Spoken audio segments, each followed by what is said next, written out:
যে নির্বাচন ও রাষ্ট্রের নবায়ন, এটা কিন্তু ব্যাপারটা কিন্তু উল্টো। রাষ্ট্রের নবায়ন এবং তারপরে নির্বাচন, কারণ নির্বাচন হচ্ছে সরকারের সাথে সংশ্লিষ্ট একটা ব্যাপার। বাংলাদেশের জনগণ ঠিক করবে আগামী 5 বছরের জন্য তারা কাকে সরকারে পাঠাবে, এটা হচ্ছে নির্বাচনে, অর্থাৎ এটার সাথে সম্পর্কটা সরকারের। আর রাষ্ট্রের সাথে সম্পর্ক হচ্ছে সংস্কারের, সংবিধানের, গণ অভ্যুত্থানের। আপনার যদি রাষ্ট্রের কলকবজা ঠিক না থাকে, আপনি ভালো নির্বাচন করেও সেটাকে ধরে রাখা যায় না। এটা বাংলাদেশের ইতিহাস থেকে আমরা দেখতে পাই। তো যেটা নাহিদ ইসলাম বলেছেন, তিনি একদম যথার্থই বলেছেন যে এই গণ অভ্যুত্থানটা কিন্তু শুধুমাত্র নির্বাচনের জন্য আসে নাই। কারণ নির্বাচন কেন্দ্রিক আন্দোলনটা 24 জানুয়ারি মাসে, যেটা বিএনপি নেতৃত্ব হচ্ছিল, আমরাও সেখানে অংশ নিয়েছি। ওই আন্দোলনটা এক ধরনের আন্দোলন, সেটা ছিল রেজিম চেঞ্জের আন্দোলন।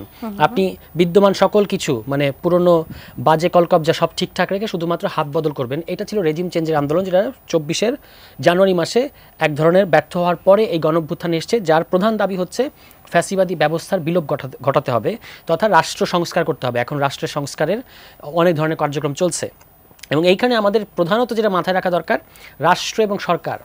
আমরা বিগত 15 বছর বিশেষত, এমনিতে বাংলাদেশে ওভারঅলি এটা বলা যাবে, তবে বিগত 15 বছর বিশেষত আমরা দেখতে পাচ্ছি যে রাষ্ট্র, সরকার, রাজনৈতিক দল সব মিলেমিশে একাকার হয়ে গেছিল। এখান থেকে এখন আমাদের একটা আলাদা করার সুযোগ আছে যে একটা আপনার গণতান্ত্রিক রাষ্ট্র থাকবে, তার অধীনে কোন দলকে বাংলাদেশের জনগণ ক্ষমতায় দেখতে চায় সেটা তারা ঠিক করবে নির্বাচনের মধ্য দিয়ে। ফলে ক্রনোলজিটা হচ্ছে রাষ্ট্রের নবায়ন ও নির্বাচন, ঠিক আছে?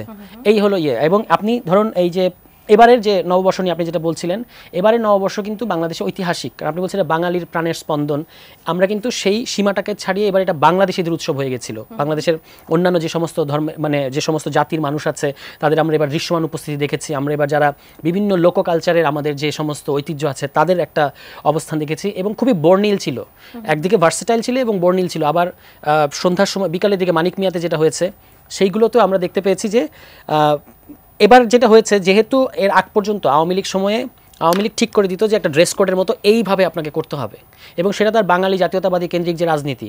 লিলি হালাল বিউটি সোপ, বিএসটিআই কর্তৃক সনদপ্রাপ্ত দেশের প্রথম হালাল বিউটি সোপ, দীপ্তিময় উজ্জ্বল ত্বকের জন্য। একটা ফ্যাসিবাদী রাজনীতির অংশ, সেইটার সাথে সঙ্গতিপূর্ণ বাকি সকল ধরনের এক্সপেরিমেন্টকে তারা বল প্রয়োগের মাধ্যমে এখান থেকে সরিয়ে দিত। এবার যেটা হয়েছে, প্রত্যেকে সরকারের উদ্যোগের বাইরেও প্রত্যেকে আলাদাভাবে তার মতো করে করেছে এবং এনসিপিও হালখাতার প্রসঙ্গটা নিয়ে এসছে যে তারা নতুন করে রাজনীতি করতে চায়, নতুন ধরনের রাজনীতি করতে চায়। এর বাইরেও বিভিন্ন সামাজিক সংগঠন বিভিন্নভাবে কিন্তু এবার উদযাপন করেছে, কেউ বাধা দেয় নাই। একই সাথে এবার বৈশাখী, বিজু, আমাদের অন্যান্য জাতিসত্তার যে বাংলাদেশের নাগরিকরা আছে তাদের উৎসবগুলো অনেক বেশি উৎসবমুখর হয়েছে। এটা করেছে কারণ বাংলাদেশের সরকার, এখন যে সরকার আছে বা রাষ্ট্র পরিচালনা যারা করছে তাদের বিবেচনাটা বদলে গেছে আগের সরকারের তুলনায়। এই কারণে এটাকে আরো বেশি ইনক্লুসিভ এবার হয়েছে এবারকার নববর্ষ। তো সেইখান থেকে নাম পরিবর্তনের বিষয়টুকু নিয়ে যে বিতর্ক হলো, মঙ্গল থাকা যাবে না, আনন্দ শোভাযাত্রা হতে হবে, সেটা নিয়ে আসলে কি বলতে চাবেন? এটা শুধু শব্দ নিয়ে না, মঙ্গল, আমরা কেউ অমঙ্গল চাই না বা আমরা কেউ নিরানন্দ জীবনযাপন করতে চাই না। শব্দটা শুধু মঙ্গলের জায়গায় আনন্দ বসানো না, এটার অরিজিনাল নামটাই ছিল আনন্দ শোভাযাত্রা। এবং মঙ্গল শোভাযাত্রার নাম দিয়ে যেভাবে, যেমন ধরুন এখানে বেগম খালেদা জিয়াকে যেভাবে হাজির করা হয়েছিল আগের সময়ে, এটা তো অত্যন্ত অশ্লীল এবং অত্যন্ত আপত্তিকর এবং এক ধরনের মানে সেক্সিস্ট একটা অ্যাপ্রোচ থেকে তাকে হাজির করা হতো। এবং বাংলাদেশে যে ইসলামপন্থী যে সমস্ত মানে বিশ্বাসী মানুষজন আছে তাদেরকে যেভাবে হাজির করা হতো এটা খুবই রেসিস্ট এবং বর্ণবাদী ছিল।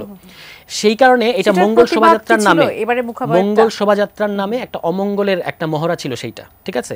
এবার আনন্দ শোভাযাত্রার মধ্য দিয়ে এটার নিশ্চয়ই আপনার জানা আছে যে এটা শুরু হয়েছিল কিন্তু এরশাদের আমলে সামরিক স্বৈরাচারের বিরোধিতা করতে গিয়ে, তখন থেকে এটা আনন্দ শোভাযাত্রার নাম হয়। এবং যশোরেও যখন এটা প্রথম শুরু হয় এটা নাম আনন্দ শোভাযাত্রাই ছিল। মঙ্গল শোভাযাত্রার নাম দিয়ে একটা বাংলাদেশে বিপুল সংখ্যক মানুষকে হস্টাইল করে দিয়ে এই শোভাযাত্রাটা চলছিল। এবারে যেটা শেখ হাসিনার যে আপনার এক ধরনের যে আমরা ইয়েটা দেখলাম, এটার সাথে অনেকে বলার চেষ্টা করছে আগে বেগম খালেদা জিয়াকে করতো আওয়ামী লীগ, সেটা ভালো ছিল না, এখন কেন এটা ভালো? এটা মানে খালেদা জিয়ারটা করাটা অযৌক্তিক এবং আপত্তিকর এবং অগ্রহণযোগ্য ছিল, কিন্তু শেখ হাসিনারটা করাটা সেটা না। একই রকম ব্যাপারটা ভাবলে চলবে না, এটা দুটো রাজনৈতিক দলের মধ্যে তুলনা না। একটা হচ্ছে বাংলাদেশের একটা বড় রাজনৈতিক দল, তার একজন প্রধানকে আপনি ক্যারেক্টার অ্যাসাসিনেশন করেছেন এই মঙ্গল শোভাযাত্রার নামে। আর এখন যেটা হচ্ছে এটা হচ্ছে বাংলাদেশের ইতিহাসে একমাত্র নিকৃষ্টতম গণহত্যাকারীকে এই অশুভর একটা মানে পোর্ট্রে হিসেবে এটাকে হাজির করা হয়েছে। মানে শেখ হাসিনার মধ্যে কোনো রাজনীতিকরণ দেখতে পাচ্ছেন না। পয়লা বৈশাখ আগাগোড়া রাজনৈতিক ব্যাপার, এতদিন এটা ছিল পার্টিজান হয়েছিল, মানে একটা দলের পার্টিজান এবং পলিটিক্যাল দুটাকে আমাদের আলাদা করতে হবে।